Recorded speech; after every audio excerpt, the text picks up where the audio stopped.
Setting the status bar to show only the 3 most recent notifications on the Galaxy S24 helps keep your status bar uncluttered by limiting visible notifications to the latest ones.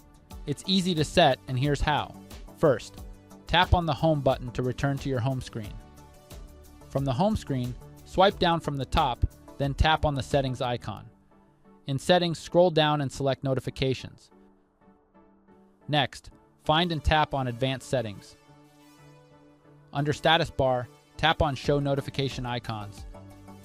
Now, in the pop-up, select 3 most recent.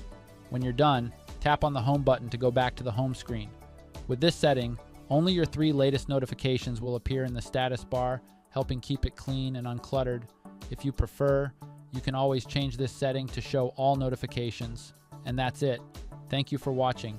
Don't forget to subscribe to our channel for more helpful tips and guides.